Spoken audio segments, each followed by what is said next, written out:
Hello viewers, ఈరోజు మనం modelling of mechanical system అనే కాన్సెప్ట్ చూద్దాము. సో మనకి క్వశ్చన్లో transfer function in a mechanical system అని చెప్పిస్తారు. సో ఇది తెలియాలంటే మనకి ముందు 3 మెయిన్ ఎలిమెంట్స్ తెలియాలి. అవే mass element, damper element, spring element. వీటిని మనం MBKలతో నోటేట్ చేస్తాము. సో వీటికి మనకి ఫోర్సెస్ క్యాలిక్యులేట్ చేస్తాము. ఇవి ఎలా వచ్చాయని నేను చెప్తాను. ఫస్ట్ ఇక్కడ బ్లాక్ M అనేది తీసుకున్నాం అనుకోండి, ఫోర్స్ మనం అప్లైడ్ ఫోర్స్ F(t) అని ఉంటుంది. సో ఇక్కడ మనకి ఈ F(t) వాల్యూ ఇది ఎలా వచ్చిందో చెప్తాను. ఇక్కడ చూడండి ఒకసారి.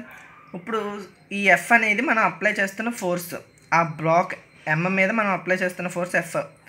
అయితే బ్లాక్కి మాస్ M ఉండడం వల్ల అప్లైడ్ ఫోర్స్ని రెసిస్ట్ చేస్తూ అపోజింగ్గా ఒక ఫోర్స్ వస్తుంది. అపోజింగ్ ఫోర్సు, అప్లైడ్ ఫోర్సు రెండు ఉన్నప్పుడు ఏమవుతుందంటే F మైనస్ FM. సో రెండు మనకి రిజల్టెంట్ని 0 ఇస్తాయి. సో F మైనస్ FM 0 అవుతుంది, ఎందుకంటే ఇది అపోజింగ్ ఫోర్స్ కాబట్టి. అంటే దాని అర్థం ఏంటంటే F = F అన్నమాట. ఈ అపోజింగ్ ఫోర్స్ ఏదైతే ఉందో ఆ బ్లాక్ Mకు ఉన్న యాక్సలరేషన్కి అది డైరెక్ట్లీ ప్రపోర్షనల్ అవుతుందన్నమాట. సో ఎప్పుడైతే ఇది డైరెక్ట్లీ ప్రపోర్షనల్ అయ్యిందో అప్పుడు మనకి ఏమవుతుందంటే కాన్స్టెంట్, మనం ఎట్లాగో డైరెక్ట్లీ ప్రపోర్షనల్ రిమూవ్ చేయడానికి కాన్స్టెంట్ పెడతాము, అదే మాస్ మాట M. So M(a). సో అక్కడ x(t) అని రాశారు చూడండి, అది డిస్ప్లేస్మెంట్ మాట. x(t) ఏదైతే రాసామో ఇక్కడ మీరు గమనిస్తే x(t) అనేది డిస్ప్లేస్మెంట్ మాట. సో ఇక్కడ x(t) డిస్ప్లేస్మెంట్ కాబట్టి యాక్సలరేషన్ ఇన్ టర్మ్స్ ఆఫ్ డిస్ప్లేస్మెంట్లో d²/dt² ఆఫ్ x(t) అని రాస్తాము. సో అదే రాసాము మనం. ఇలా ఈ విధంగా మనకు వచ్చిందన్నమాట. సిమిలర్లీ మనం డాంపర్ ఎలిమెంట్కి చూస్తే ఇక్కడ డాంపర్ ఎలిమెంట్ చూడండి. సో దీన్ని మనం డాంపర్ ఎలిమెంట్ అంటాం. ఈ సింబల్ గుర్తుపెట్టుకోండి మీరు, దాన్ని డాంపర్ ఎలిమెంట్ అంటారు. సో ఈ డాంపర్ ఎలిమెంట్ x1(t)కి x2(t)కి మధ్యలో ఉంది. దానికి అప్లై చేస్తున్న ఫోర్స్ F(t). సిమిలర్గా ఇక్కడ మనం ఏం చెప్తామంటే ఆ బాడీ డాంపర్ ఎలిమెంట్ అనే బాడీ మీద మనం ఫోర్స్ అప్లై చేస్తున్నప్పుడు, ఫర్ ఎగ్జాంపుల్ ఇది F అనేది అప్లైడ్ ఫోర్స్ అయితే దాన్ని రెసిస్ట్ చేసుకుంటూ అపోజింగ్ ఫోర్స్ అనేది ఉంటుంది, దాన్ని FB అంటారు. సో ఎప్పుడైతే అపోజింగ్ ఫోర్స్ ఉందో ఇందాకట్లాగా F = FB అవుతుంది. సో అదే ఇక్కడ అయిందన్నమాట, F = FB.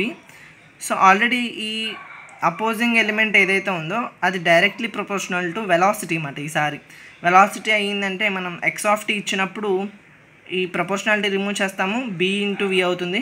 B అనేది డాంపర్ ఎలిమెంట్, V అంటే వెలాసిటీ, x(t). మనకు డిస్ప్లేస్మెంట్ ఉన్నప్పుడు వెలాసిటీని ఎలా రాసుకోవచ్చు అంటే d/dt ఆఫ్ x(t) అని రాస్తాము.